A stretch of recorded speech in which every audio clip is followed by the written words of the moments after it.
Hi, my name is Aoife and I've been the Internal Director for 2021-22 for Glasgow Student Nightline.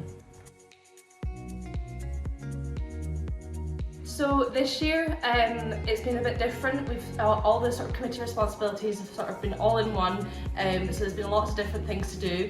The responsibility of an internal director is very volunteer focused, so I'm sort of communicating with the volunteers on a daily basis, quite a bit of admin, organising sort of the behind the scenes work, the rota, just making sure the service is running smoothly day to day.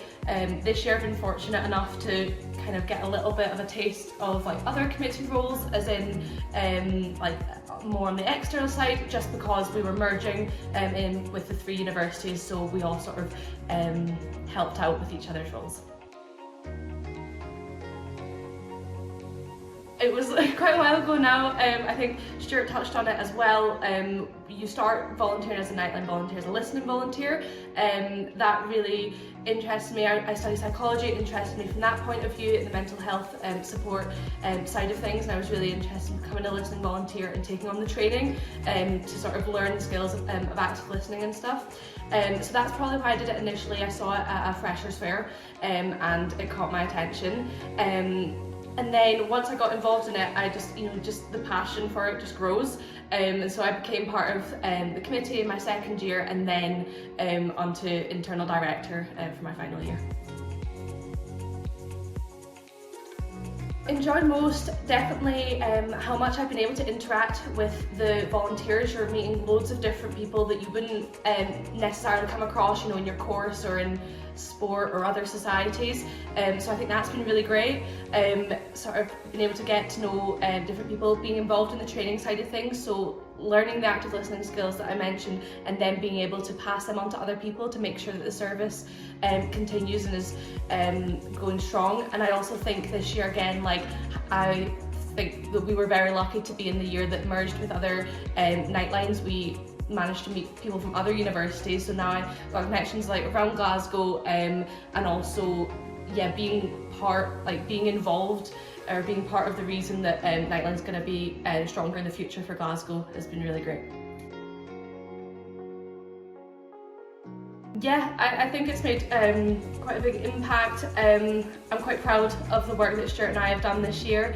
I think that we've managed to sort of take an idea that was sort of floating around, and it was started to work on last year, and we've managed to, we've both been in very similar mindset, managed to grab that idea and sort of run with it. And I think that was is going to benefit Glasgow Nightline in the long run.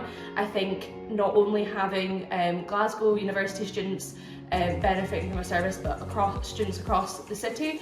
And yeah, as Stuart sort of touched on, just having that service there, being open as much as possible. So it was great to run remotely during COVID, but being able to take that and then go back into person, which is what Nightline's really about, being that listening service and just having it there so that students know that there is someone to talk to if they are ever in a situation that they need to. And that could be for so many different reasons, whether you're lonely or it's mental health reasons. It can be someone to chat to, it could be something more severe, and it's sort of a very open space for students. So I think that's had a big impact on all universities, hopefully. Yeah, definitely go for it. I think there's so many different opportunities. Nightline has been such a huge part of my own university experience, and I've really appreciated being part of it, but there's also so many other opportunities there that I've looked at and gone, that would have been just as amazing, that would have also made a big impact. There's so many different things going on, which makes me think that there is bound to be something that's going to be suitable to yourself. So even if it's if you're not interested in an anonymous listening volunteer, there is other opportunities. From a Nightline point of view, absolutely go for it. It's really rewarding. You meet a bunch of great people, all like-minded, and are really enthusiastic and passionate as you are about volunteering. You know yourself, your own sort of time capabilities within your own studies. Obviously that is your priority, and I think that certainly with Nightline, but I'm sure with other volunteering services, there is the ability to sort of do your bit or do as much as you think is manageable, and I think that's a really great thing about it, sort of flexibility and how you can manage your own time to make sure that you're managing to do volunteering as well as all your other commitments. It's so hard. This year's been a bit of a whirlwind, and it's been stressful at times, it's been fun, and it's been really, like, we're all really passionate, but I think ultimately I would sum it up as rewarding, and that's from working as part of the committee and the reward I've received, hopefully the impact and the reward from the students that are volunteering and our volunteers that I've gotten to know. Hopefully it's been rewarding for everyone involved.